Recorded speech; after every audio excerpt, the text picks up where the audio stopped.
Ah, agora sim, ele entrou, eu já vou enviar o convite.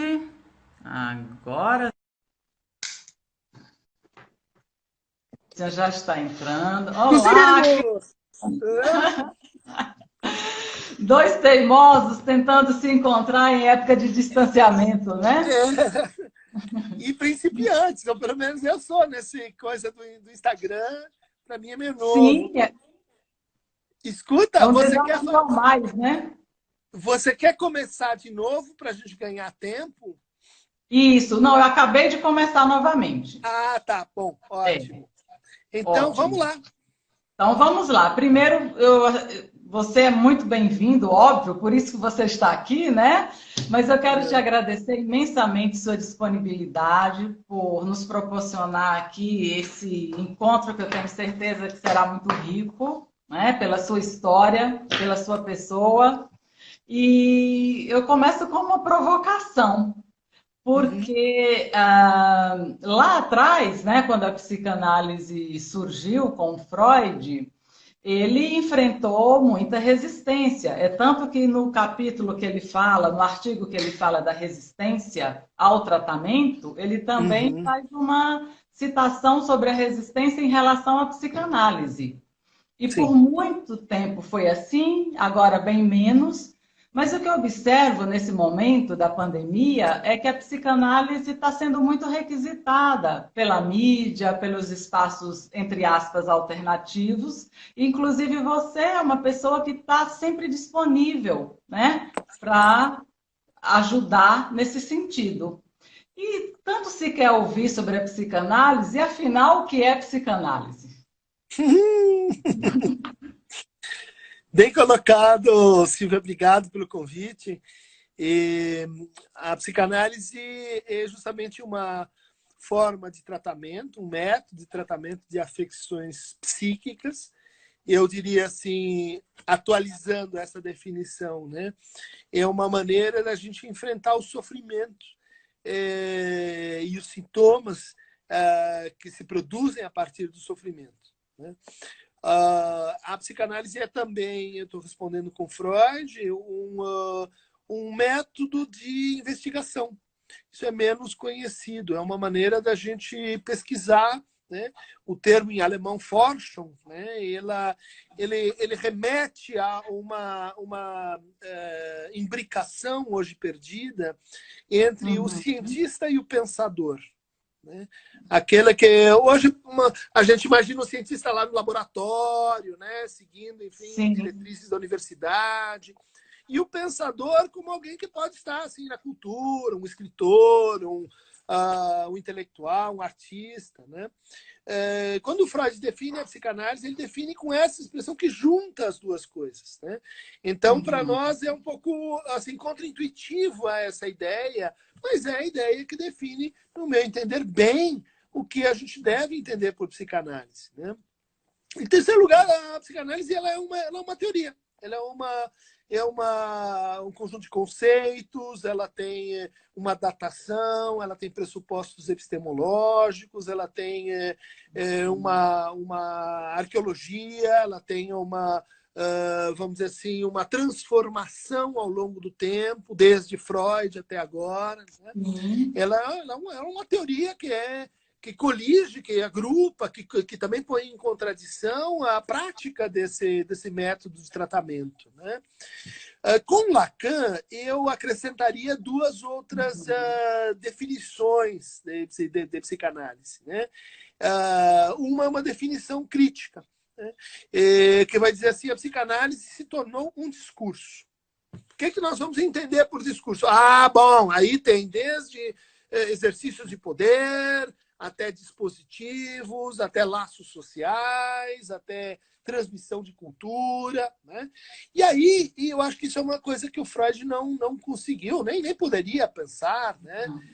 Que é o fato de hoje a psicanálise participar dos dispositivos de subjetivação, pelo menos os dispositivos de subjetivação do Ocidente. Né? Uhum. Então, a nossa subjetividade ela já é formada a partir também do discurso, nesse sentido, psicanalítico. No cinema, no teatro, nas novelas, na literatura. E isso tem reflexões, francamente, assim, ideológicas e críticas. Tá? Sim. A psicanálise, quando ela sai do nível conceitual e ela vai para o nível do discurso, ela começa a aprender uma diversidade de psicoterapias, de programas de tratamento, de inflexões discursivas que, às vezes, de fato, estão muito longe do que a gente, como psicanalista, considera propriamente a psicanálise. Né?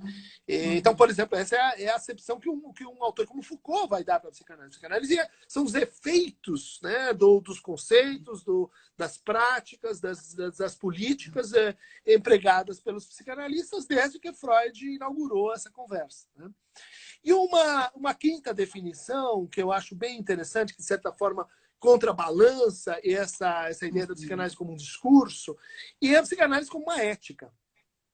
Então, é basicamente por isso que a gente assim não se vê como parte da psicologia, como parte das práticas profissionais organizadas, regulamentadas pelo Estado, porque esse compromisso, esse tipo de regulação envolve uma forma de ética talvez não inteiramente articulável com a ética da psicanálise. Né? Quer dizer, uma ética que põe pela primeira vez no centro da conversa o desejo humano. Né? Não a utilidade, não a razão, não os interesses, não o bem, não o mal, simplesmente o desejo humano. Né? O desejo naquilo que ele tem de inconsciente. Então, a psicanálise ela tem várias acepções. Né? Em cada caso, a gente tem fronteiras diferentes, a gente tem oposições diferentes. E uma particularidade, além de tudo que você falou, né, o que distancia, de uma certa forma, a psicanálise de outras correntes psicológicas, além do inconsciente, a implicação do sujeito, né? E que torna pelo menos um período da análise muito duro, né? Ao contrário de uma coisa de buscar se evitar um sofrimento, uma ideia de uma eliminação imediata de um sintoma. Sim, eu acho isso é um pressuposto importante da psicanálise, mas se a gente for olhar, ele não é exclusivo. Né? Tem outras práticas que estariam conosco nessa presunção, que é mais ou menos a seguinte, né? Nas nossas formas de sofrimento, nos nossos sintomas, está em jogo uma verdade. Ou seja, há uma perda não, vamos dizer assim, ignorável, quando a gente diz assim, isso só está a mais, isso está como um defeito do sistema, isso pode ser eliminado sem prejuízos. Né? A experiência de sofrimento, a experiência de sofrimento, a experiência com sintoma, ela convoca um sujeito, como você está dizendo. Né? Por quê? Porque nesse saber há uma suposição de que ali tem um sujeito e que esse sujeito é capaz de enunciar algo sobre sua verdade, sobre a verdade do seu desejo. Né? Acho que isso dá uma potência, né, muito distintiva para a psicanálise em relação a outros discursos, né? Discursos adaptativos, discursos que vão confrontar o sofrimento com outras éticas. Né? Sim, sim, eu falo isso porque agora, né, uma das faces dessa mídia acessível, né, a qualquer momento, de forma democrática, mas tem também uma série de cartões de visita intitulados psicanálise, quando na verdade é uma coisa, olha, venha, vou eliminar sua ansiedade, o empoderamento, e bem na contramão da psicanálise, né? Esse discurso. Eu acho que aí tem dois elementos interessantes assim que a Elisabeth Rawdinesco conseguiu, acho que, tirar a temperatura disso. Né? Pelo menos pensando assim no caso relativamente excepcional de França e Brasil. Né? Brasil é um país de exceção para isso, porque aqui a psicanálise se expande, ela se desdobra, ela tem pujança, ela está presente capilarmente na nossa cultura. Então, interessa colocar no cartão de visita psicanálise, porque ele agrega alguma reputabilidade simbólica. Não é assim em outros lugares. Se você colocar psicanálise, sei lá, pode ser que jogue contra você. Né? No Brasil, ainda isso acontece. Né? Agora, a Elizabeth ela tem uma observação mais assim longitudinal, que diz o seguinte: está havendo uma crise, uma degradação da formação dos psicanalistas. Né?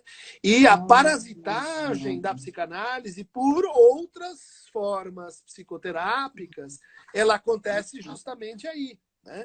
Dizer, já que o Estado não regula, eu posso fazer e eu faço rapidinho, sem grande assim, dificuldade, né? Sem grande esforço, sem grande trabalho de análise, trabalho de supervisão. Né? Então, isso cria uma tensão, assim, como é que a gente vai resolver esse problema? Né? Como é que a psicanálise, enquanto pujante forma terapêutica, vai incluir outras raças, outros gêneros, outras condições de vulnerabilidade e de ascensão social que ela excluía historicamente. Como é que ela vai fazer isso sem se transformar, vamos dizer assim, num saber adaptado, um saber assim instrumental, um saber aparentado ao religioso, no mau sentido do religioso, né? Sem que isso se torne simplesmente mercadoria no sistema de serviços, né? Da alma e do cuidado do sofrimento. Né? Isso é um impasse, isso é um problema real. Né? A gente pode dizer, vamos puxar para cá, ou vamos dizer, vamos puxar para lá, mas é o que estamos vivendo. Né? Sim, precisa ser pensado, né? Ser discutido. E aí tem uma contradição no Brasil, né? Que você coloca aí muito bem. O quão popular é aqui a psicanálise. Eu acho que as telenovelas têm um papel aí fundamental. Nós somos um país onde se assiste muitas telenovelas e coloca isso adequada e inadequadamente. O fato é que está em pauta a psicanálise. Todo curso de psicologia, graduação, tem a cadeira, né? Psicanálise. E é por onde começam os psicanalistas no Brasil, invariavelmente. Quem disser que não... Exatamente. Mas continua. Mas, por outro lado, tem uma explosão de cursos, né? Hoje, de psicanálise. Claro que entre eles tem vários bons cursos, né? Uma formação séria, mas tem outros tantos que, enfim, é uma coisa aí meio escorregadia. E aí eu lembro de uma... E aí, então, o que eu estou falando? Da formação do psicanalista, né? Por outro lado, eu lembro uma vez eu fui convidada para fazer um podcast e eu sugeri essa pauta, né? A formação do psicanalista. E era direcionado para estudantes de graduação. E foi um choque geral quando eu lancei a questão que o fato de estar formado, né, habilitado, não significa que a pessoa está preparada, obrigatoriamente, para atender. Falaram, mas como não? Não é só eu tirar o meu CRP e começar a atender? Falei, não em psicanálise. Né? Em psicologia, sim. Sim. Mas aí quem quer a psicanálise, né, quem se identificou ao longo da faculdade, também se sente autorizado. Né? E aí é que está. Legalmente, tudo bem, mas e de fato? Né? Como é que é para assumir este lugar? E aí me lembra o Alexandre Simões, um lacaniano lá de BH. Sim, eu conheço, de Minas Gerais, muito interessante o trabalho dele de abrir a psicanálise, é notável, né? Isso, excelente. Estou até com o livro dele aqui. Olha, gosto muito dele. que está Lê, Texturas por do Vazio favor. na Psicanálise, né? Mas e aí? Não, e aí ele fala, eu ouvi uma frase dele que eu gostaria que fosse minha, mas não é. Uhum. Ele diz que o que forma um psicanalista não é um curso, é um percurso, né? E aí eu Certo. acho que ele define tudo, né? Então, mas aí eu acho que a psicanálise ela fala do Brasil e o Brasil fala da psicanálise. Temos um interpretante nacional, né? Você falou das novelas, mas acho que a presença cultural da psicanálise no Brasil tem que ver com o fato dela estar atravessando o pensamento brasileiro quando o Brasil começou a pensar de forma mais sistemática a sua brasilidade. Né? Nos anos 30, com Sérgio Buarque de Holanda, com Antônio Cândido, com Gilberto Freire, com Florestan Fernandes, todos eles leitores da psicanálise. Sim. Isso não aconteceu em outros países. Né? Olha, então, a reflexão sobre o Brasil, ela acaba sendo, vamos dizer assim, levando a psicanálise no bojo. Né? É um pouco por aí que ela vai para os jornais, para as novelas, para a sua penetração popular, porque ela é muito antiga. Né? Ela é muito antiga num país que sofre com, vamos dizer assim, uma certa exiguidade de referências em termos de saber e de transmissão de teorias e de práticas que não tenham essa lógica que a gente vê atravessando essa discussão, que é a lógica jurídica. Pode, não pode. Deixa, não deixa. Né? Bom, aí, para nós, é que a conversa já foi, já acabou antes disso. Por quê?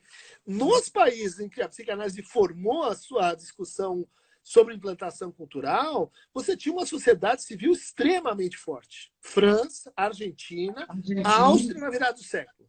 Ou seja, essa ideia de que alguém pode usar um título como um impostor simplesmente para se dizer algo que você realmente não é, era controlada pela própria sociedade civil. Que lia, o Freud escreve um artigo, questão da análise selvagem, né? Veio de psychoanálises, as pessoas leem, quer dizer, você tem um controle social difuso. Né? Isso no Brasil é um problema, porque a gente, para controlar sistemas de legitimidade e reconhecimento, vamos dizer assim, é sabidamente muito fraco. Né? Como é possível que um impostor como Olavo de Carvalho, né, alguém que simplesmente não é um filósofo, ele consiga passar-se por... Quer dizer, isso está lá no Rubião do Machado de Assis, isso está lá na Ideias Fora do Lugar do Roberto Schwartz, isso está na nossa discussão sobre como é fácil, né, você criar uma pseudocultura no Brasil. Psicanálise vai ser assim tomada por essa discussão, mas, por outro lado, é bom que isso aconteça, porque é ali mesmo que a gente vai trocar em miúdo essa história. Exatamente, abre-se um campo para o debate, né? Eu queria só fazer uma observação justa. Você citou autores, né, pensadores brasileiros, Sérgio Buarque de Holanda, Florestan Fernandes. Teve um outro? Não me recordo. Antônio Cândido, Gilberto Freire, Paulo mas... Freire, enfim. Esses dois que primeiros... pensaram o Brasil aí na década de 20, 30, 40, né, que foi um momento agudo do debate, todos eles liam psicanálise. Outro momento agudo desse debate foram os anos 60, antes da ditadura. Glauber, Cinema Novo, Tropicália, todos eles frequentavam psicanálise também. Então, é uma época até que a psicanálise era moda entre os intelectuais, os artistas, né? Mais do que moda, ela era de fato uma teoria usada, lida e frequentada para o bem e para o mal. Né? Eu falo moda no sentido de um comportamento adotado, né? Por boa parte. Sim. O boom da psicanálise nos anos 70 se explica, em parte, em função disso. Sim. Não, mas eu queria só retomar aqui para fazer uma observação sobre o Florestan Fernandes e o Sérgio Buarque de Holanda, formados pela Escola de Sociologia e Política de São Paulo, Uhum, que foi a primeira disciplina de psicanálise no Brasil, foi lá na Escola de Sociologia e uhum. Política. E eu tive a honra de compor esse quadro de professores por alguns bons Ah, é? anos, tenho muita Olha só, que saudade. legal. Então, nossa, talvez primeira, mais conhecida psicanalista brasileira é Virginia Bicudo, Sim, que tem um veio da livro. Escola de Sociologia Política, negra. Exatamente. Né? Tem um livro dela publicado pela a editora da Escola de Sociologia e Política. Sim, ela é aluna do Florestan Fernandes, trabalhava com o quê? Psicanálise. Né? Quer dizer, Exatamente. durante muitos anos foi a figura, a dama de ferro da psicanálise brasileira. Em Brasília, fez análise com Melanie Klein, fez a supervisão com Bion. Quer dizer, não vai dar para discutir que era uma psicanalista feita às pressas, degradada pela cultura Uhum. da brasilidade. Não, psicanalista do melhor nível aí. Sim. Então a gente volta um pouco agora para a formação do psicanalista, né? Que inclui a análise pessoal, que é Uhum, fundamental, não dá para pensar, né? Ser psicanalista sem uma boa, no mínimo, uma boa análise. Porque o Freud uhum, dizia, olha, volta e meia, retoma, volta, faz sim. uma outra Uhum, análise. E a formação, enfim, mais assídua e persistente, né? E as supervisões de caso clínico. sim, sim. Não, E isso não se faz correndo. então, isso, não sei se você concorda, né? Quer dizer, se tornar um psicanalista, e menos do que ter a prerrogativa de abrir um consultório, é participar de uma cultura, de uma microcultura. É participar de uma formação permanente.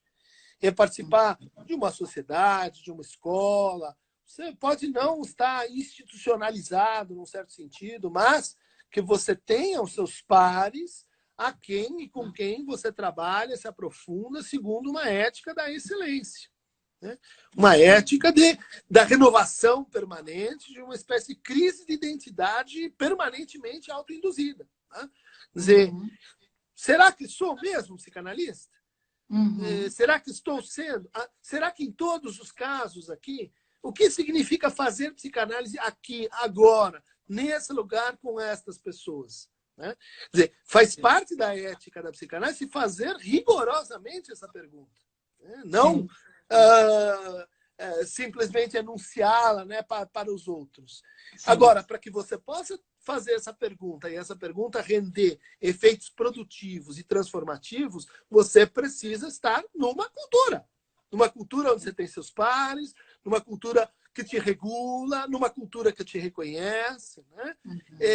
Isso é vamos dizer assim, um choque com um certo modo muito brasileiro de proceder, de dizer, olha, agora eu tenho aqui meus meios e minhas posses, eu vou exercer isso vou forçar aqui a mão, mas no meu condomínio, no meu curral, né? Das Uhum. pessoas que eu vou conseguir assim controlar. E isto também é parte da psicanálise. A psicanálise é parte do processo civilizatório brasileiro, mas ela também reproduziu o caudilismo.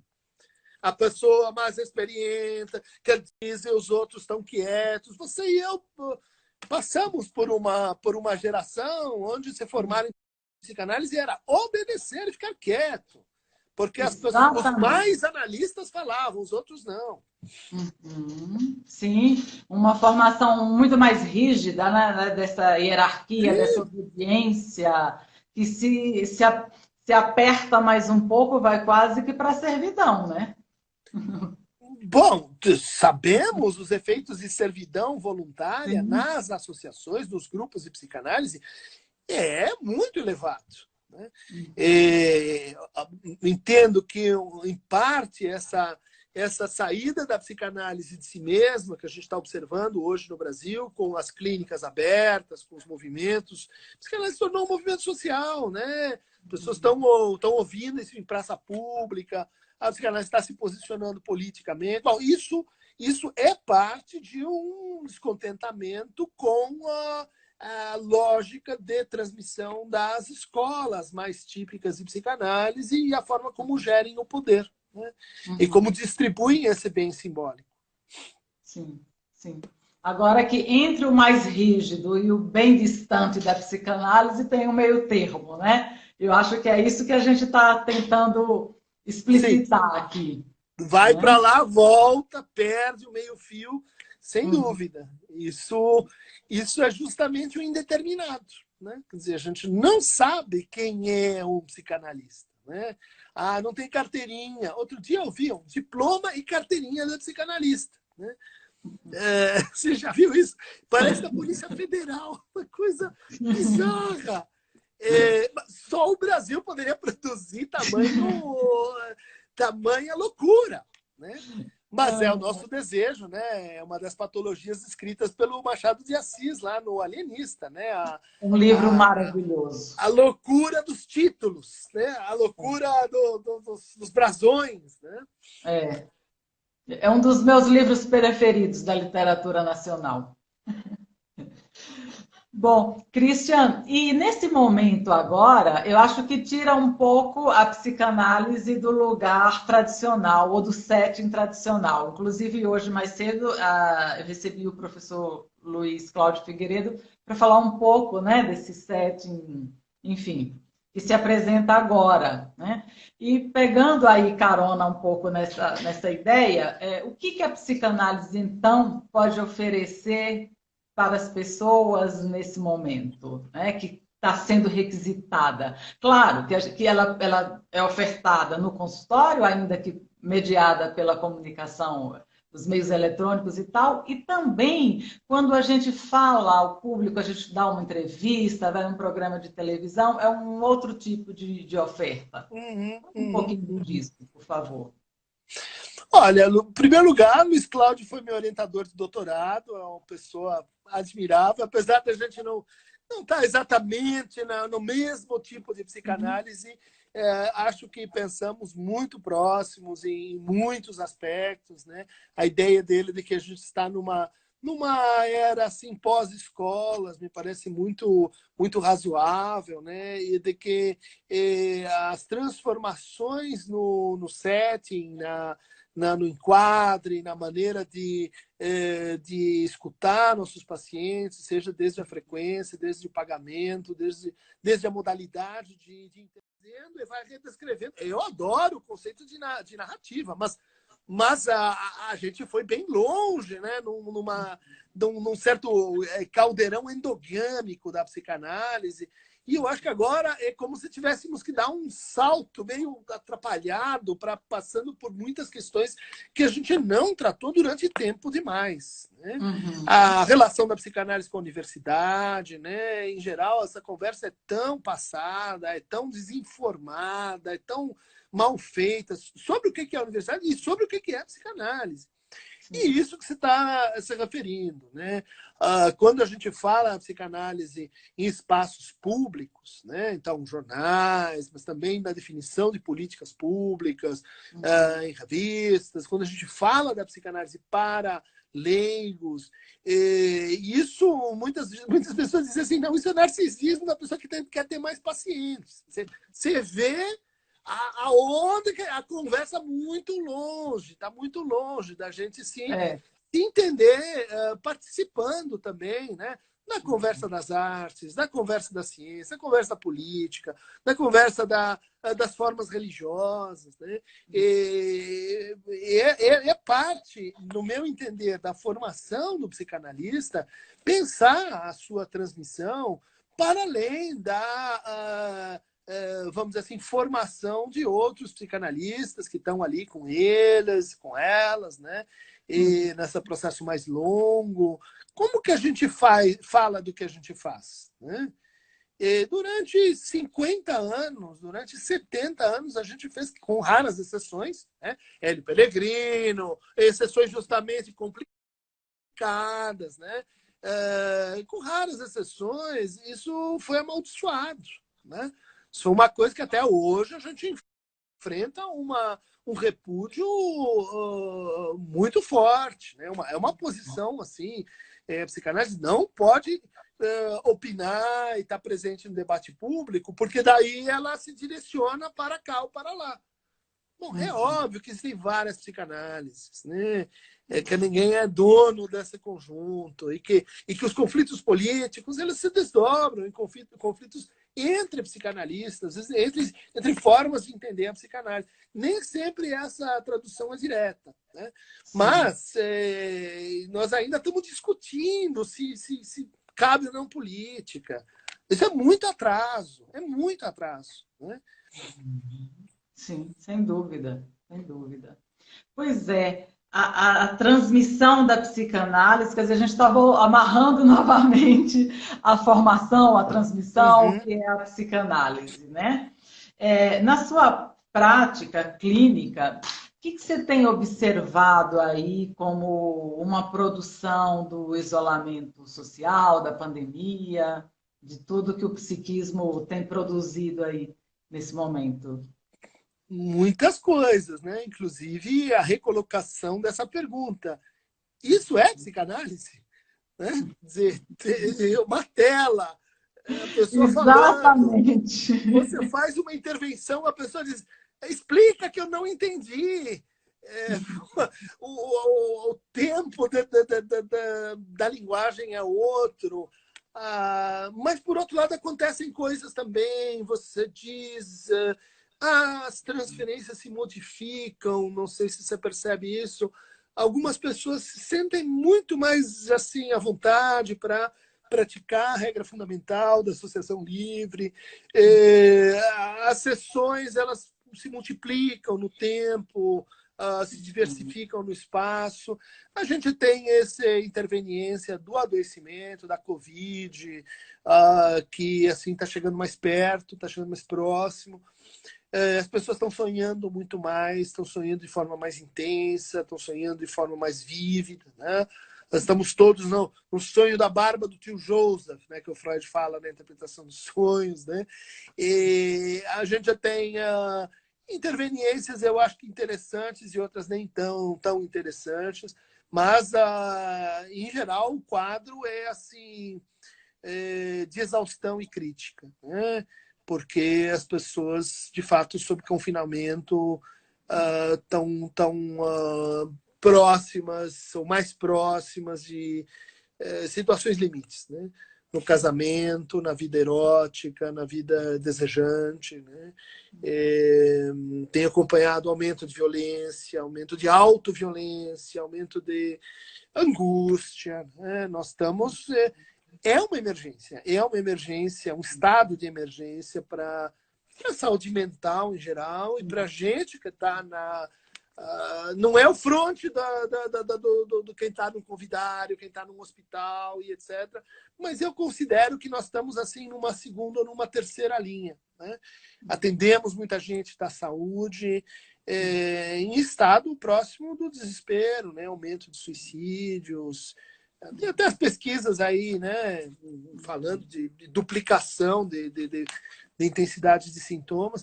Então, eu acho que nós estamos vivendo um Vietnã, né, em que a gente não sabe direito o que estamos fazendo. Estamos fazendo o melhor que podemos, mas regras elementares de pagamento, de intervenção na vida da pessoa, de sugestão... me vejo transgredindo a forma como eu clinico habitualmente todo dia. Sim, porque se faz necessário, né, nesse momento. Às vezes porque se faz necessário, às vezes porque a gente percebe ou eu percebo que precisa de mais, né? Precisa de mais intensidade, de mais presença, de mais reserva, às vezes, de mais apoio, de mais holding, como você quiser chamar, né? Ou de mais corte. Sim, é uma o situação... oposto igualmente necessário em alguns casos, né? Sim. Necessidade do corte. Sim. Você se sente assim também completamente exaurida? Muito. E eu concilio, como você também, né, as aulas na universidade com a clínica. E o professor também está sobrecarregado, sim, né? Sim. Uhum. Então, É um pouco mais puxado, mas é a clínica que está pegando. É a clínica que está mais intensa, né? Mais, com situações mais críticas, decisões que a gente nunca imaginou que teriam que ser tomadas, né? Desencadeamentos psicóticos, acting outs, adoecimentos, vamos dizer assim, que são efeitos secundários disso, né? Pessoas que não conseguem mais se tratar bem de uma doença orgânica, que não conseguem ter acesso à forma conveniente, como estavam, enfim, enfrentando uma condição, sei lá, de tratamento para uma doença que tudo se vê assim, virado de ponta cabeça, né? sim, sim. A continuidade, quer dizer, a rotina, né, foi-se. Então, e o temor do estrangeiro, o temor de viagem, mesmo, né? As elaborações, né? Durcharbeiten, Traumarbeiten, Trauerarbeiten, né? São todas, as pessoas estão exaustas porque elas estão trabalhando muito, e não é só na entrega aí dos trabalhos, né? Sim, sim. E aí vem uma pergunta, né? Quer dizer, e nós, né, analistas? Quem cuida dos que cuidam. Exato, exatamente. A gente eu acho que está difícil, porque fazer sua própria análise, supervisões, eu não sei como você vê, mas tudo ficou meio precário, horários, as pessoas não dá, está todo mundo meio ocupado, com consultórios cheios, né? Sem horário para justamente fazer essa descompressão que em outros momentos é tão importante, né? Mas você sabe que, para mim, o pedido para supervisão clínica aumentou. Porque, como as pessoas também estão atendendo mais, eles estão buscando esse espaço sim, sim. né, de diálogo. Para mim também, mas você não consegue manter a periodicidade que você gostaria, você não consegue ter a extensão para acompanhar aquele supervisionando iniciante, né? Que é muito importante. Fica assim abaixo do que, pelo menos eu costumo fazer, né? É o que dá, é o que tem para hoje, como todo mundo está dizendo, né? Tá, eu vou só dar uma espiada no relógio para a gente não. Estamos quase encerrando, né? Chegando ao Temos alguns minutos final. ainda, sim. Eu queria, Christian, te ouvir, né, no seguinte sentido: depois que isto, entre aspas, passar, né, mas que o convívio social voltar, a gente voltar ao consultório. Agora a gente tem, eu acho que já dá para sentir uma outra rotina, né? No começo, cada dia era uma avalanche, assim, cansava mais ainda, mas agora já dá para ver o quão profundo é o buraco e o quão extenso vai ser a coisa, né? Nós não vamos sair isso tão rápido. Isso tem me chamado a atenção. Eu também percebo, ou penso, enfim, que a gente não vai voltar àquele ritmo de convívio social tão já, né? E tem muita gente ainda apostando que virou o semestre, tudo volta como antes. Não vai ter nem, não vai voltar assim. A gente vai ter um monte de encrencas para voltar, uso de máscara, como vai ser o consultório, né? E acho que vai ser uma reformulação muito grande, né, do que a gente entendia, né, pela clínica, mas também já vejo assim que se forma um laço também com nossos pacientes. Estou vendo isso de sobrevivemos juntos a uma catástrofe. Sim.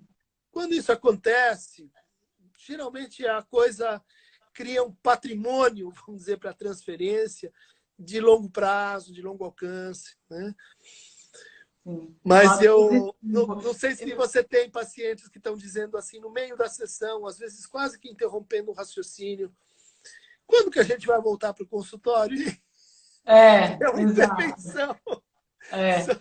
Quando vai terminar isso aqui? Quando vai voltar? Mas, por outro lado, eu tenho observado também alguns pacientes, principalmente aqueles com poucos meses, né, de análise, que de repente a coisa foi, quer dizer, de repente, entre aspas, né? Mas Sim, voltar para casa, estar mais junto com a família, mexeu numa série de questões que ele está conseguindo olhar mais sim, para sim. dentro dele. E essa é a parte que eu tenho gostado e até, assim, acho que vai ser um impacto social interessante. Acho que tem havido uma deflação narcísica muito grande, né? Uhum. Menos controle, menos grandiosidade, menos É, identificações heróicas, né? As pessoas é. se havendo com uma cultura da escassez, com perda de dinheiro, com perdas de amores, né? É uma dieta narcísica, pelo menos os meus estão passando por uma dieta narcísica que eu acho, que bom, que a realidade ajudou nesse sentido. Claro que no outro é encrenca também, né? Rumo a uma posição depressiva da Melanie Klein?